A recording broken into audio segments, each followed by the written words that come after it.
It seems like every other ad, especially on YouTube, describes some kind of miracle cure that will make you lose weight, solve your financial problems, or finally get rid of that stubborn belly fat.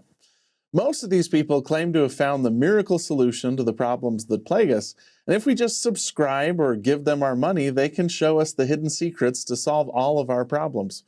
We want to have some kind of grand miracle take place that will change our lives and finally solve all our difficulties. Those impulses aren't new to human nature.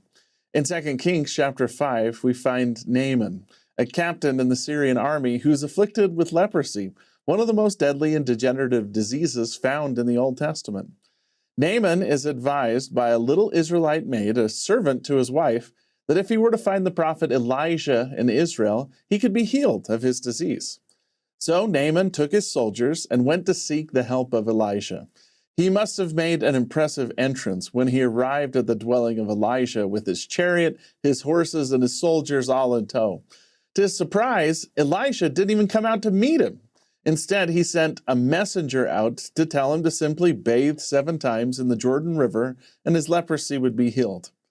Naaman was more than a little deflated by these instructions. I thought he will surely come out to me and stand and call on the name of the Lord his God and strike his hand over the place and recover the leper. He was expecting a miracle solution, fire from heaven, an impressive show from the Israelite prophet that would smite his disease.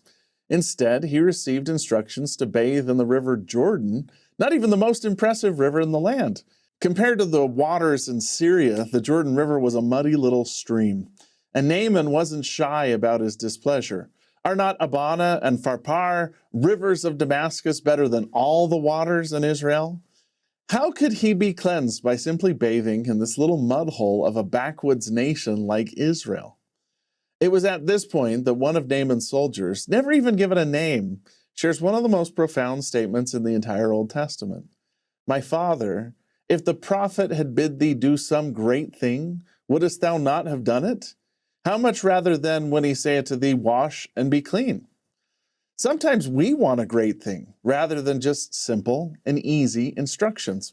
We all want a striking new solution, a great new approach, or some miracle of technology to solve our problems. We're like Naaman, where the instructions given by the prophet just don't seem grand enough to really solve our problems. In reality, the solution to our ills given by prophets in both ancient and modern times are usually very simple and straightforward. Keep the commandments, read your scriptures, pray and ask the Lord for help with your struggles, serve and love others. These things are so simple that they're sometimes referred to sarcastically as the Sunday school answers to our problems. The reason why they're repeated so often is because they actually work. Little simple acts of devotion and service usually can solve our spiritual maladies. I used to have a bishop who I served with, and when people would come into him with their spiritual problems, he would listen intently and then just simply ask, when's the last time you studied the scriptures and prayed? He told me it was amazing how often those who were struggling weren't engaging in these simple spiritual practices.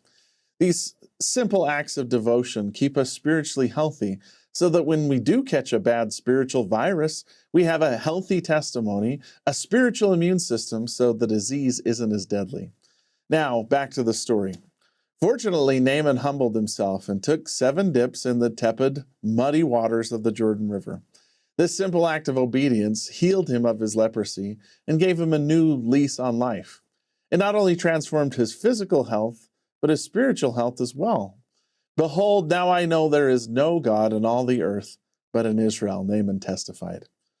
Just like with Naaman, sometimes we expect some great thing from the Lord's prophets. Occasionally, a grand gesture is called for. After all, Elijah called down fire from heaven. But most of the time, the Lord's instructions to us through his servants entail small acts of devotion, simple, daily acts that keep us spiritually healthy.